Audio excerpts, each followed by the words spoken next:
It falls right into her lap. Look at it, right into her lap. After she pulls a Leah Boston, and then she tries to go up for it. Man, if you're a pro, you got to make that in. If you're a pro, you got to make. Wow, that's crazy. Ryan Ruocco said, "I'm getting stressed out watching her attempt this. This has moved from funny to deeply disturbing." That is the moment everything comes down to. Ball drops into Angel Reese's hands. The game is sitting right there, and the finish never arrives. But one missed shot is not really the story. The bigger question is what happened before that shot, what was said about her during the game, and whether the conversation around Reese is starting to become completely disconnected from what we can actually see on the floor. You see what I'm saying? There's nobody else on the screen but Angel Reese. I had to pause it here. We're gonna play it. We're gonna play it in full. There was nobody else on the screen, yet Angel Reese somehow. With Reese leaking out, finds her, and Reese can't finish. 3 to shoot. Reese will fire a 3. Can't hit. Reese left alone. Start with the simplest part of this entire debate. Those are scoring chances a professional forward wants every single night. Open floor, space around the rim, opportunities without a second defender immediately swallowing the possession. And when multiple chances like that turn into misses, people are naturally going to start examining the finishing. Now, there is a fair way and an unfair way to do that. The unfair version is pretending Reese brings nothing because she misses shots. That is obviously not true. The fair version is asking why, this far into her professional development, the touch around the basket can still look so inconsistent. And keep that distinction in mind, because later there is a halftime discussion that changes this from a simple bad shooting night conversation into something much more interesting. The question becomes whether analysts are evaluating what Reese actually did, or whether they are trying so hard to defend the broader idea of Angel Reese that they soften every obvious flaw. Reese gets denied by... I'm getting stressed out watching her attempt it. Reese can't. Vegas at 9. For more on these games, please go to WNBA.com or visit the WNBA app.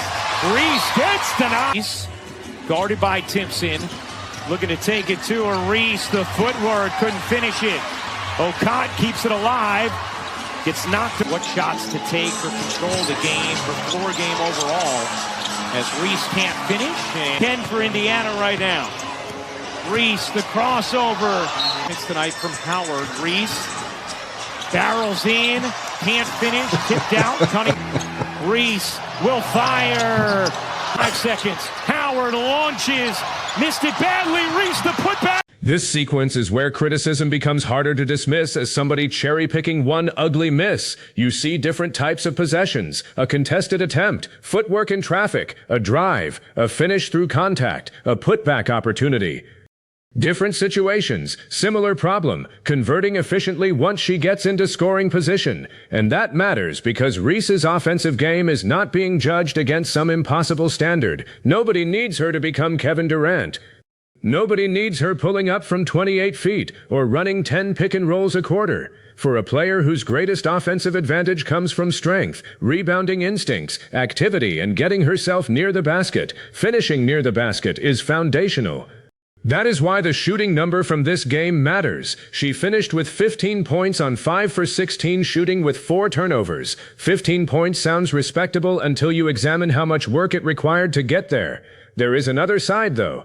High motor players often create possessions other players never get. Reese can extend plays, attack the offensive glass, and generate second chances. Those extra attempts can naturally make shooting percentages look rougher. That context deserves to be mentioned, but context cannot become immunity. If extra possessions are part of your value, turning a reasonable percentage of those extra possessions into points has to become part of the expectation too. Folks, that's bad. That person's going to be wearing the red, white, and blue, representing the U.S. of A. at FIBA World Cups in less than a month. And we can't make simple layups. We have no post moves. Our handle is weak. We can't shoot from the mid, can't shoot from the three-point line. All Angel Reese could do is rebound her own shots and her teammates' shots occasionally and play defense. This is where the conversation gets serious, because now we are no longer talking about whether one layup should have gone in. We are talking about player development. The original commentary argues there has been essentially no progression in Reese's offensive skill set. That is a sweeping conclusion, and I would not go that far based on one game. Development is rarely linear, and evaluating it requires more than a highlight reel of misses, but the underlying question is legitimate. What is the offensive skill that now looks dramatically more dependable than it did earlier in her career? Is it touch with either hand, a consistent short jumper, a counter move when the first post action gets cut off, a face-up game, a reliable three? A tighter handle that allows her to attack a mismatch without losing balance. Those are the areas people are watching, because rebounding has never been the mystery. Her willingness to battle has never been the mystery. The question has always been how large the offensive ceiling becomes if the finishing and shot creation catch up with the physical tools. And that is why a rough game generates such a strong reaction. People are not just grading those 16 field goal attempts. They are comparing them against what they expected the next version of Angel Reese to look like. We're going to get to that. This is Angel Reese at halftime going into the half. Well, Angel, your team on a 17-4 run right now. You started that with a 7-0 run. How did you kind of get things going for your team? Yeah, I mean, I was playing like shit in the beginning.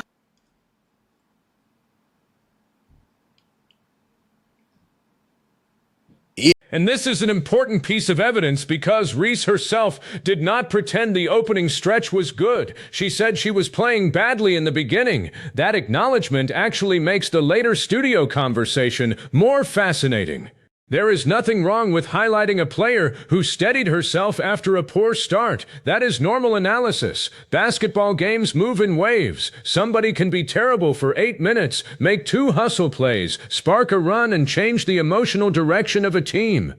The problem comes when praising the turnaround starts sounding like the poor play barely happened, because viewers just watched it happen. They watched the misses. They watched the possessions around the rim. They watched Reese struggle to convert.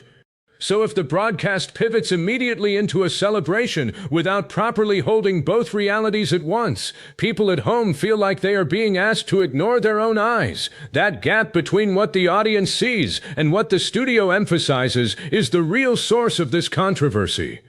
But it's actually Indiana that has 7 points off of the turnovers that Atlanta has created, until we saw Angel Reese, shout out to our teammate, Angel Reese in particular, her energy shifted. I thought when she got some of her energy shifted. Somebody who was what, 2 for 10 at halftime, 2 for 9 at halftime. Monica McNutt. But it's actually Indiana that has 7 points off of the turnovers that Atlanta has created, until we saw Angel Reese, shout out to our teammate, Angel Reese in particular, her energy shifted. I thought when she got some of those easy baskets to go in the paint that quite frankly she had struggled with to open the ball game, that's when you saw this defense begin to pick up its energy, this dream squad to begin to play with a little bit more. Now listen carefully to what Monica McNutt is actually saying there. Her argument is not simply Angel Reese shot well. She specifically talks about Reese's energy changing, some baskets beginning to fall, the defense picking up, and the team playing with more confidence.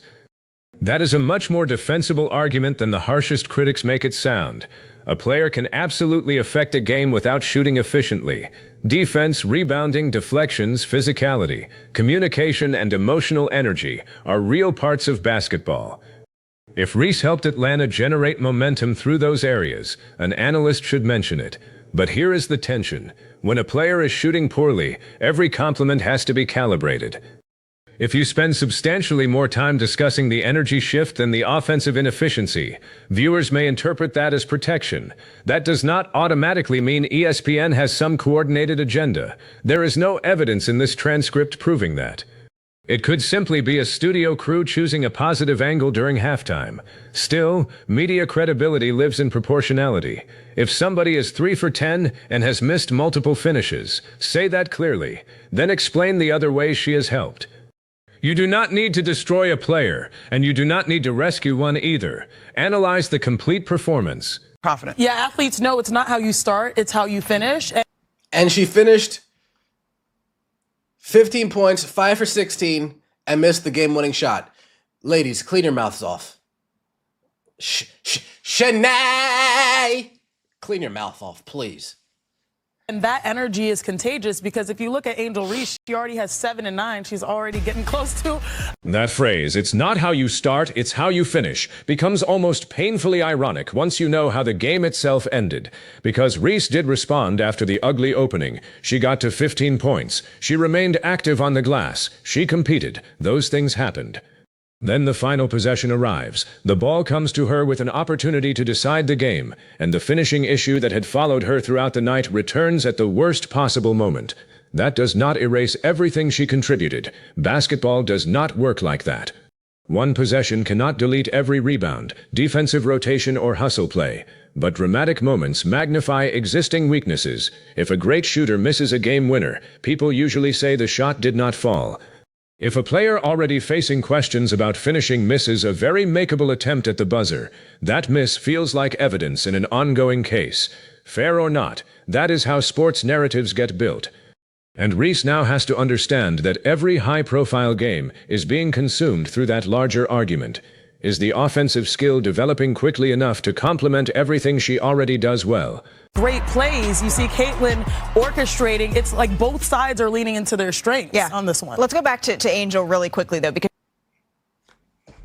Clean your mouths off, ladies. God damn. Disgusting. she was part of the catalyst that you saw to be able to change things around. And she said to Holly, I just feel like I needed to take a deep breath and maybe stop overthinking some of these. Oh, I've been there. Ones. 7. This is the point where the studio starts explaining the mental side.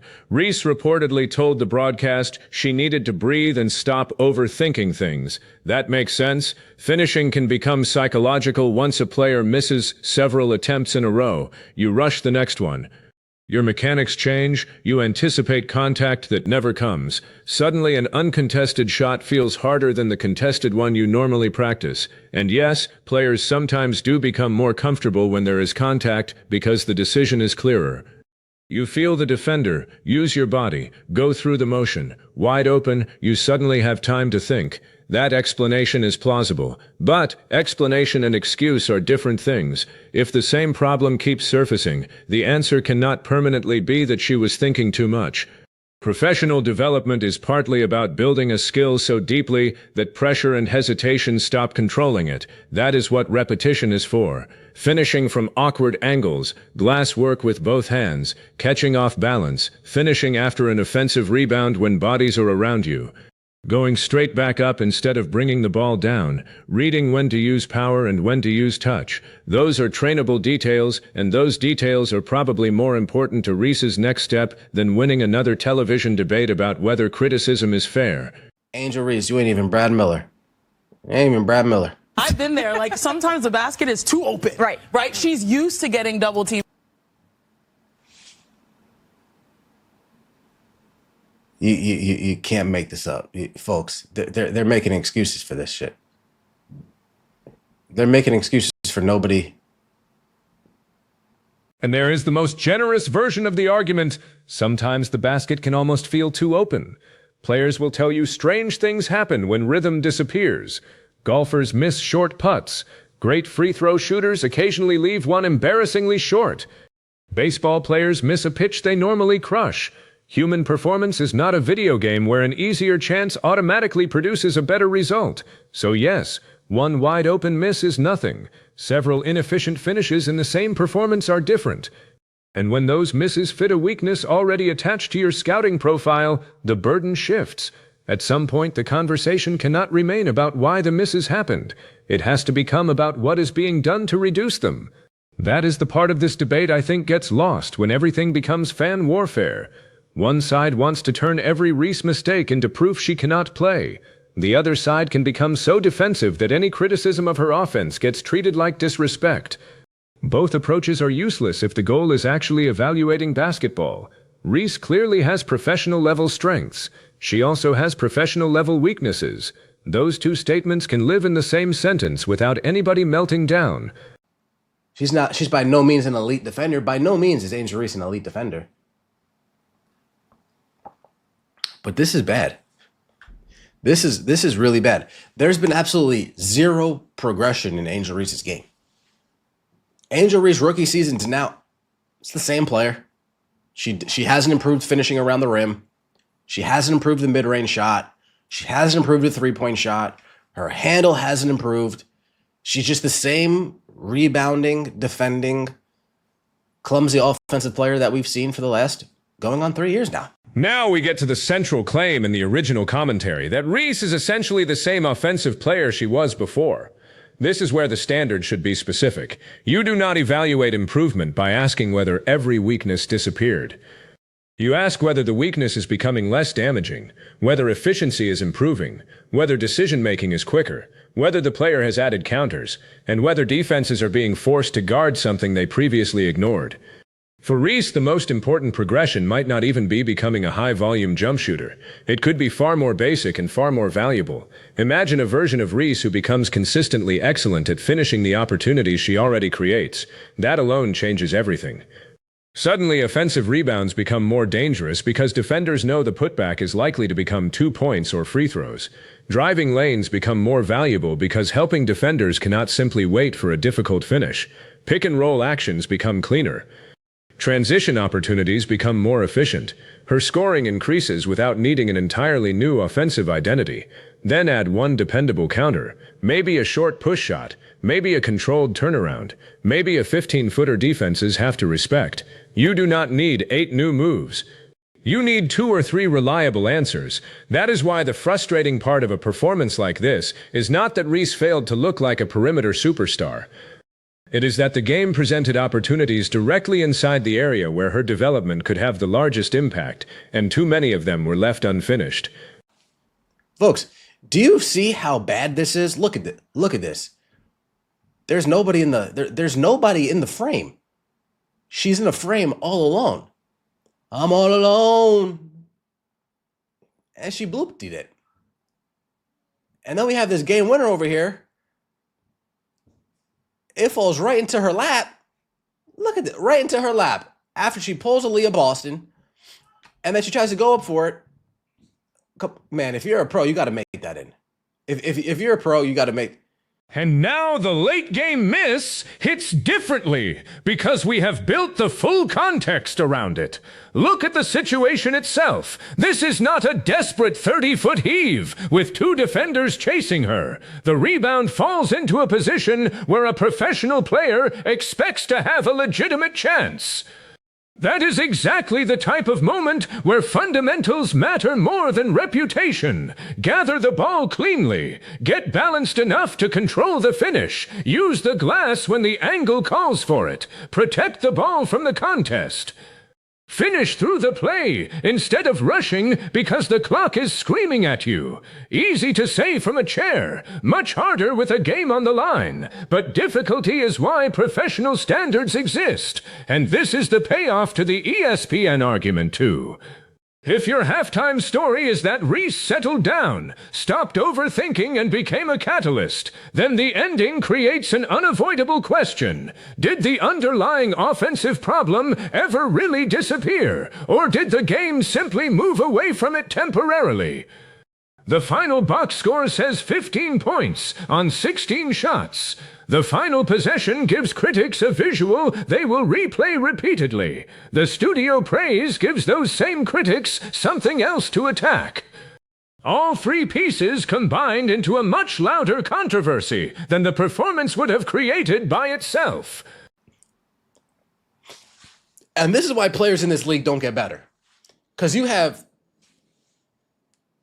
Slurp Center, Slurps PN, Monica McNutt, Shanae Uggle McKay, slurping Angel Reese. Nasty. And Angel Reese buys into it, and that's why she doesn't improve her game. This is where I disagree with the idea that media praise itself is the reason a player does or does not improve. Development comes from the athlete, the coaching staff, training habits, role, health, confidence, and thousands of repetitions we never see. A halftime panel saying something complimentary does not determine whether somebody fixes her footwork, but media coverage can shape the public conversation. If every weakness gets exaggerated, the audience receives a caricature. If every weakness gets softened, the audience receives a different caricature. Neither one helps. The useful middle ground is almost boring in its simplicity. Angel Reese can be an outstanding rebounder and a valuable high-energy player while still needing major improvement as a finisher and self-created scorer. Those are not contradictory ideas. And because she is a prominent player, the standard is going to be unforgiving. Big personalities get big praise when things go well, and big criticism when they do not. That comes with attention. What matters now is what happens next. The loudest response Reese can make will not happen on ESPN, social media, a podcast, or in somebody's comment section. It will happen when the same exact opportunities show up again. Can she catch on the move and finish without hesitation? Can she convert the open layup? Can she punish a smaller defender instead of allowing the possession to become complicated? Can she turn offensive rebounds into efficient points? Can she make teams regret leaving her space? If those answers start becoming yes consistently, this entire argument changes without Reese needing to say a word. Playing basketball, or should I say, attempting to play basketball. Multiple wide open. She was so wide open, you couldn't see anybody else on the screen with her, and she still missed a layup. A chance to win the game at the buzzer, wide open, fundamental, layup, kiss it off the backboard. Can't do that even. And notice how different this opening criticism feels after going through the whole game. The misses are real. The frustration is understandable. But calling the entire performance a comedy show is entertainment framing, not complete analysis. That distinction matters, especially with players who already generate polarized reactions. Sports commentary is built on emotion. Fans want jokes. They want villains. They want receipts. They want the clip that proves they were right all along. Basketball itself is messier. A player can have 15 points and still shoot poorly. A player can shoot poorly and still contribute to a run. A player can rebound well and still have a bad offensive night. An analyst can correctly praise defensive energy while underemphasizing offensive struggles. A critic can identify legitimate finishing problems while overstating what one performance proves about an entire career. That complexity is not as viral, but it is much closer to the truth. And there is also a developmental pressure that comes with being a player whose identity is built around motor and rebounding. Those skills create a high floor. They can keep you productive even on bad shooting nights. But they can also hide offensive stagnation because the box score still fills up. A rebound looks the same whether the next shot goes in or not. The next level is turning all that activity into cleaner offense. That is what will separate productive player with obvious limitations from a player defenses genuinely have to redesign themselves around.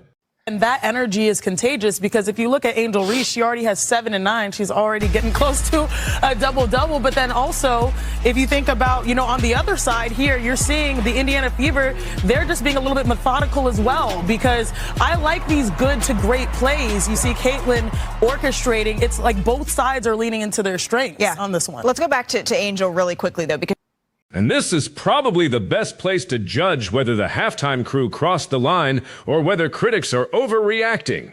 They mention 7 points and 9 rebounds. They point out she is approaching another double-double. They talk about energy.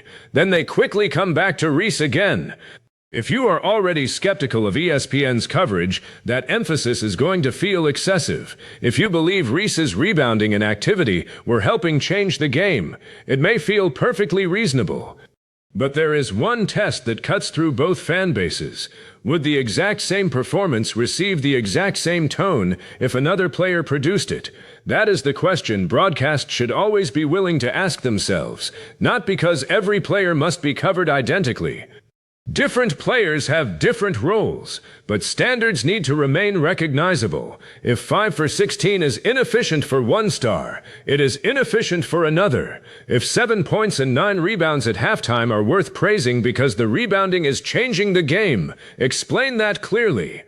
If several missed finishes are hurting the offense, say that too. Viewers can handle nuance. What viewers hate is feeling managed, and that, more than any single missed layup, is why this clip triggered such an aggressive reaction from the original commentator. He did not merely believe Reese played poorly. He believed the broadcast was trying to persuade him that what he watched was better than it actually was. Once an audience develops that suspicion, every compliment sounds like propaganda, and every omission feels intentional.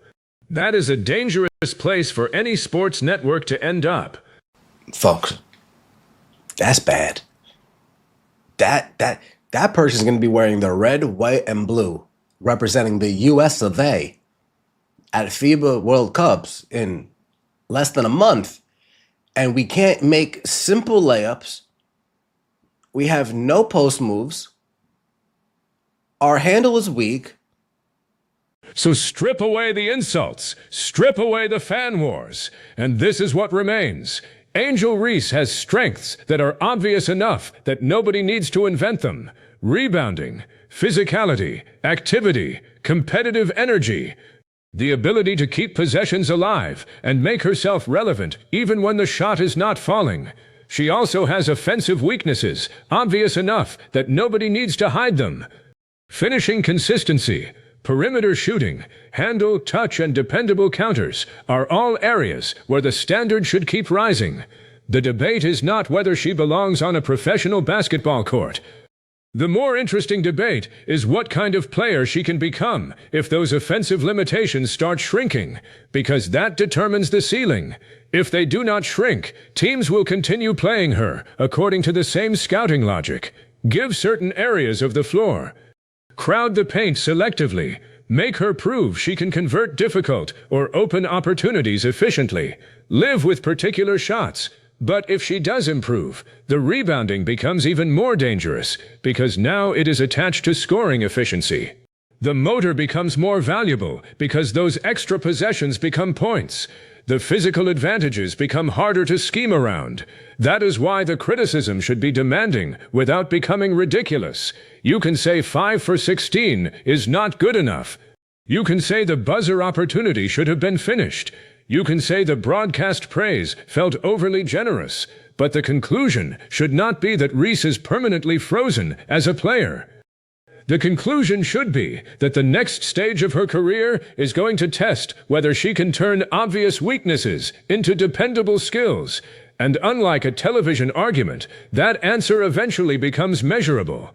Angel Reese, shout out to our teammate. Angel Reese, in particular, her energy shifted. I thought when she got some of those easy baskets to go in the paint that, quite frankly, she had struggled with to open the ball game, that's when you saw this defense begin to pick up its energy, this dream squad to begin to play with a little bit more confidence. Yeah, athletes know it's not how you start, it's how you finish. And she finished. So now you make the call. Was ESPN simply doing its job by recognizing the energy, rebounding, and defensive impact Reese provided after a difficult start, even though her shooting remained inefficient? Or did the halftime crew go too far, trying to build a positive narrative around a performance that deserved much tougher criticism? That is the real split. For me, the fair evaluation lives between the extremes. Give Reese credit for every possession she genuinely influences, but stop acting like offensive efficiency is some optional detail, because a player rebounds well. And on the other side, criticize the finishing without pretending rebounding, defense, and activity suddenly have no value because you dislike the misses. The next few performances matter more than this argument anyway. If the same finishing issues continue showing up, the pressure around her development will keep growing. If she starts converting these chances consistently, a lot of people who built their entire position around clips like this are going to have to update their opinion. So which side are you on? Was this mostly one ugly offensive night being exaggerated, or are these misses exposing a real developmental problem that still has not been solved? Drop your answer in the comments, like the video if you want more straight basketball breakdowns, and subscribe because the next time this debate comes back, we are checking the film again.